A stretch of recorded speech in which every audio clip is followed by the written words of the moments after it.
అందరికీ నమస్కారం. నిన్నటి రోజంతా జరిగిన విషయాలతో మీ అందరినీ ఆహ్వానిస్తుంది. అంటే ఇప్పటి వరకు అనుకోండి. అయితే ఏంటంటే నేను ఉదయాన్నే అసలు తీయాలని అనుకోలేదు. తర్వాత నృహర్ లేచాక వాడికి కాఫీ ఇస్తూ అప్పుడు ఐడియా వచ్చిందనమాట. సరే ఇప్పటి నుంచి చేద్దాం అసలు ఎలా ఉంటుందో ఈ రోజంతా అని. అయితే నిన్న ఉదయం చాలా త్వరగా లేచానండి. ఇంకా పక్క మీద ఉండగా 4 దాటగానే తెలివచ్చింది. తర్వాత అలాగా కొంచెం దొర్లి 5కి లేచానమాట, 5 దాటాక.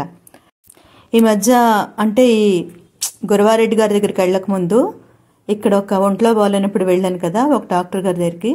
ఆవిడ నిద్ర మాత్రలు రాశారు. అయితే దాంట్లోనండి మొదటల్లా నిద్ర లేకుండా ఉండడం వల్ల ఒక వారం రోజులు సూపర్ ఎఫెక్టివ్గా ఉందన్నమాట. ఓహో సూపర్, నేను సెట్ అయిపోయాను, బాగుంది అని చెప్పి ఇంకా 5కే లేవడం, పనులన్నీ కొంచెం యాక్టివ్గా చేసుకోవడం, కాళ్ళ నొప్పులు ఉన్నా. తర్వాత ఈ గురవారెడ్డి గారి దగ్గరికి వెళ్ళొచ్చాక ఆ మందులు వాడడం మొదలెట్టాక చాలా డల్ అయిపోయాను అనమాట. ఏంటో అసలు ఉత్సాహంగా లేదు, ఏమీ లేదు. ఏంటి అసలు నేను ఎప్పుడైనా మళ్ళీ పూర్వ స్థితికి రాగలనా అన్నట్టు అనిపించింది. అది ఎవరికైనా అసాధ్యం అనుకుంది. ఎందుకంటే ఏ రోజుకి ఆ రోజు వయసు పెరుగుతూనే ఉంటుంది తప్ప ఒక్కరోజు కూడా తగ్గేదే లేదు కదా. మనం ఏంటంటే ఇంకా వయసు పెరుగుతున్న కొద్దీ నేను ఎందుకు ఇలా అయిపోతున్నాను, నేను మొన్నున్నట్టు ఈ రోజు లేను అనుకుంటూ ఉంటారు. ఎప్పుడూ చెప్తూనే ఉంటాను కదా, అందరూ కాదనుకోండి, కొందరు. అయితే ఏంటంటే నాకు పనిలో అలసట అవేమి పెద్ద ఉండవండి. ఈ ఆర్థరైటిస్ వల్లే చాలా ఇబ్బంది పడుతూ ఉంటాను.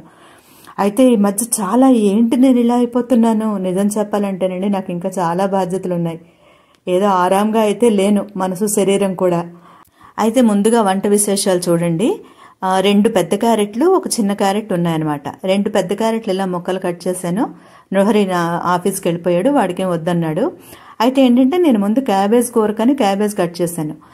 చేస్తే వాడన్నాడు క్యాబేజ్ పకోడీ చేస్తావా రాత్రి అన్నాడు. సరే అని క్యాబేజ్ ఉంచానమాట. ఈ క్యారెట్లు సరే, వాడికి ఏంటంటే ఇలాంటి తీపి వేపుళ్ళు అవి నచ్చవు. క్యారెట్ తీయగా ఉంటుంది కదా, అది నచ్చదు వాడికి. సరే నాకే కదా అని ఆ వేపుడు చేసుకున్నాను. ఈ ఒక్క క్యారెట్ విడిగా ఉడకపెట్టానమాట. అది ఎందుకో చెప్తాను.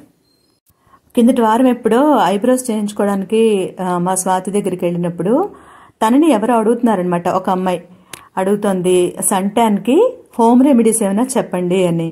అంటే స్వాతి చెప్తుండగా విన్నాను నేను.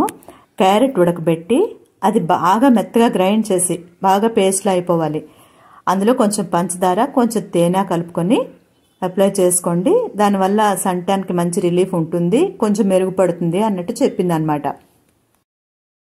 అయితే తేనె కూడా అంత స్వచ్ఛమైందేం కాదనుకోండి. అయినా సరే ఎందుకో తేనె కనుబొమ్మలకు తగిలితే తెల్లగా అయిపోతాయని ఇదివరకు అనేవారు కదా. మరి ఎంతవరకు నిజమో అబద్ధమో తెలీదు. ఇప్పుడు తేనె అయితే అంత స్వచ్ఛమైంది కాదు, అది కలిసాడు. ఇదివరకే అన్నాను కదా నేను. అయితే ఇలా ఉడకపెట్టి తీసానా.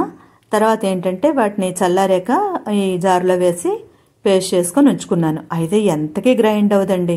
నానా బాధలు పడ్డాను అనుకోండి. ఎక్కువ మంది ఉన్నారనుకోండి, ఒక 2 క్యారెట్లు చక్కగా ఉడకబెట్టి ఇంటిల్లిపాది మొత్తం సెంటాన్ ప్యాక్ వేసుకోవచ్చు. అయితే ఇది నేను వాడేటట్టు లేనప్పుడు నా పొజిషన్ అయితే. సరే ఒక బ్యూటీషియన్ చెప్పిన చిట్కా కదా, ఎవరికైనా ఉపయోగపడుతుంది కదా అని చేశానమాట. తర్వాత అది అలా పక్కకు తీసుకొని ఆ జార్ మళ్ళీ శుభ్రం చేసి పెసరపచ్చడి చేసుకున్నాను. అంటే ఎందుకంటే ఇది ఈజీగా అయిపోతుంది కదా అని. నిజానికి ఇదివరకే ఒకసారి చెప్పాను, నాకు పెసరపచ్చడి అంటే అంత నచ్చదు. కాబట్టి ఇది కలుపుకొని తింటే ఏంటో అన్నంలో అంత రుచిగా నాకు అనిపించదు. చాలా మందికి ఇష్టం అనుకోండి ఇది. కాకపోతే ఇన్స్టెంట్గా అయిపోతుంది, కొంచెమైనా ప్రోటీన్ వెళ్తుంది. నిజానికి చింతపండు వేయకూడదు అనుకున్నాను, నిమ్మరసంతో చేసుకుందామని, కానీ కొంచెం వేసాను. కలర్ కోసం ఎండుమిరపకాయలు కూడా వేస్తాను నేను. కలర్ కోసం ఎండుమిరపకాయలు, కారం కోసం పచ్చిమిరపకాయలు, ఇంగువ, చింతపండు, ఉప్పు వేసి గ్రైండ్ చేసి మరొకసారి గ్రైండ్ చేసుకుని అప్పుడు నిమ్మరసం కూడా కొంచెం పిండాను అనుకోండి, అదో మంచి టేస్ట్ వస్తుంది. అసలు పెసరపప్పు పచ్చడికైనా నోలుపప్పు పచ్చడికైనా సరేనండి, నారింజకాయ గొప్ప టేస్ట్ అనమాట. నారింజకాయ దొరికితే మాత్రం పెసర పచ్చడి ఖచ్చితంగా చేసుకొని తీరుతాం. అయితే క్యారెట్ వేపుడు పెసరపప్పు పచ్చడితో నిన్న అన్నం తిన్నానమాట. కొంచెం 2-3 రోజులే మళ్ళీ అన్నం తినేస్తున్నానండి. నాకు అదే బెంగగా ఉంది, అసలు అన్నం తినకుండా మనం ఉండలేమా అన్నట్టు అనిపిస్తూ ఉంటుంది. చాలా రోజులైంది కదా అని వంకాయ ఆవకాయ కూడా వేసుకున్నాను, ఇంక అయిపోయిందిలేండి. ఇవి గోధుమలు ఎండలో పెట్టాను. అయితే పాతింట్లో ఎక్స్పీరియన్స్ గుర్తొచ్చి చాలా భయపడ్డాను. ఎందుకంటే ఇక్కడ కూడా పావురాలు అలా పొంచి చూస్తూనే ఉంటాయి. మోర్కి వెళ్తేనండి నాకు ఇలాంటివి కనిపిస్తే మంచి గోధుమలు ఇంకా తీసుకురాకుండా ఊరుకోలేను. తెస్తేనేమో ఇది సమస్య. అంటే గోధుమలు పిండి పట్టించుకుంటే ఇంకా మంచిది కదా, ఫైబర్ అది కూడా ఎక్కడికి పోదు, అలా ఉంటుంది. చాలా బాగున్నాయి అనమాట, మంచి క్వాలిటీ గోధుమలు. సరే తీసుకొచ్చాను. వాటినేమో ఒక పెద్ద స్టీల్ గిన్నెలో పోసి ఆ బట్టల బుట్టలో పెట్టి దాని మీద మూతలు పెట్టి దాని మీద ఒక అట్ట పెట్టాను. అంటే పావురాలు అవి ఏమీ చేయకుండా. లక్కీగా ఏం చేయలేదులేండి. నేను పడుకునే ముందు ఇంకా గేట్ వరకు జరిపి పడుకున్నాను.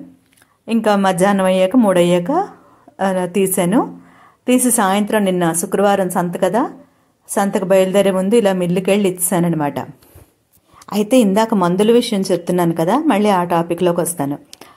ఆ మందులు వాడడం వల్ల నాకు చాలా డ్రౌజీగా డల్గా అయిపోయానండి. నా మీద నాకే నమ్మకం పోయినట్టు అనిపించింది.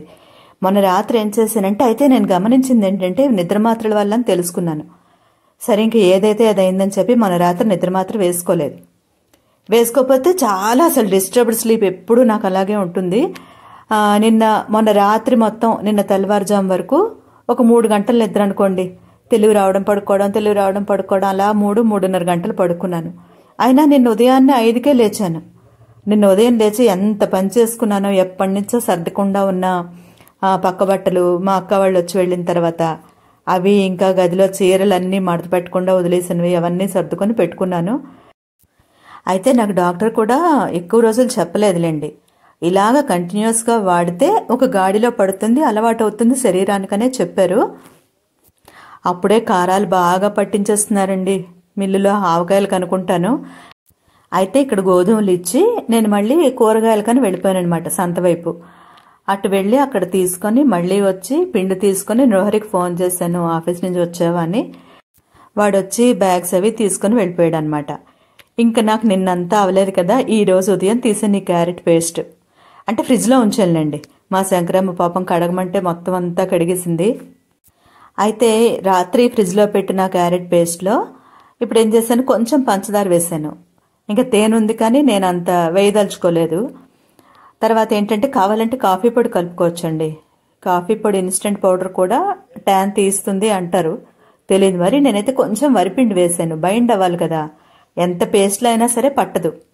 ఇంకేం చేశాను, ఇది చూడండి, స్టాచ్యూ ఆఫ్ ఈక్వాలిటీ దగ్గరికి వెళ్ళినప్పుడు అక్కడ ఆయుర్వేద షాప్లో కొన్న ఫేస్ ప్యాక్ అనమాట. అది ఇప్పటికీ దానికి మోక్షం కలిగింది. ఇది ఉంది కదా అని గుర్తొచ్చింది. అది కూడా కొంచెం వేసి మొత్తం కలిపి ముఖానికి మెడకి అంతా పెట్టుకున్నాను. కొంచెం నా ముఖం చూసి భయపడకండి, అసలే రేపు పండగ కూడాను. దీనివల్ల ఫలితం ఎలా ఉన్నా సరే ఇంటి చిట్కా కదా అని నేను వీడియో చేసి ఇలా చూపించానమాట. అందరికీ విశ్వావసునామ సంవత్సర ఉగాది శుభాకాంక్షలు తెలియజేస్తున్నాను.